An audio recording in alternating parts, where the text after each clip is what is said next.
Vocês sabem a diferença de um médium que vai trabalhar na Umbanda sobre aquele outro que de repente está voltado mais para os centros kardecistas? Pois é, então neste vídeo eu vou comentar um pouco sobre a preparação desses trabalhadores antes de encarnarem, tá? Que é importante esclarecer por quê. O que eu posso afirmar desde já é que o médium de Umbanda ele pode trabalhar dentro de um centro kardecista. Mas nem todo médium de um centro kardecista, muitas vezes, vai encontrar condições de trabalhar com a Umbanda, certo? Mas isso não significa que os impeçam de também frequentar e também, de repente, aprenderem, certo? Porque a espiritualidade, eles precisam de trabalhadores, de mão de obra aqui em nosso mundo, tá? Mas vamos lá.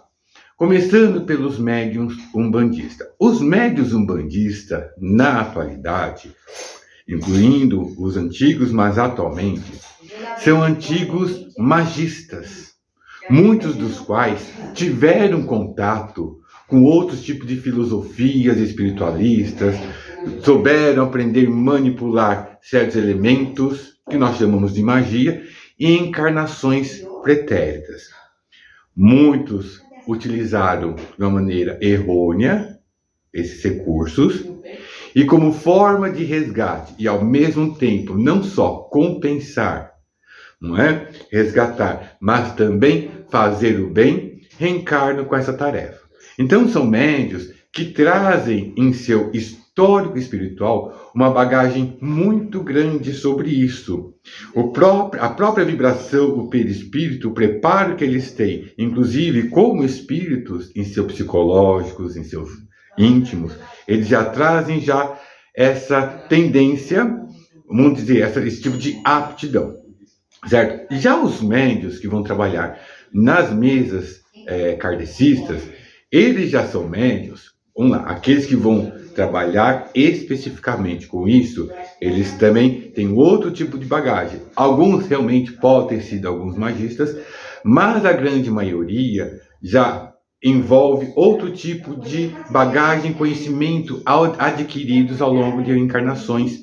Muitas vezes não são simplesmente magistas, mas poderiam ter sido ou antigos sacerdotes, ou mesmo religiosos, não é? Porque se nós formos observar, dentro da doutrina espírita, nós falamos muito sobre o evangelho, certo? E, claro, com esclarecimento, a gente soube, né, que a gente sabe que não é aquela coisa misteriosa, pecado, né? O contato com o mundo dos espíritos, não, muito pelo contrário, certo? É algo que aconteceu de lá para cá. Bom, por que eu estou abrindo esse paralelo? É que muitos ainda trazem esse tipo de sentimento, sensação, certo? E ao entrar em contato com a doutrina espírita e ao ouvirem o evangelho, né, o evangelho de Jesus sobre isso, aquilo traz um conforto. Então, em seu psicológico, eles trazem ainda muito forte essa questão do próprio evangelho em si, certo? Isso não significa que na Umbanda não vamos utilizar o evangelho, muito pelo contrário. A própria mensagem dos benfeitores de luz, quando se manifesta na Umbanda, é o próprio evangelho em si.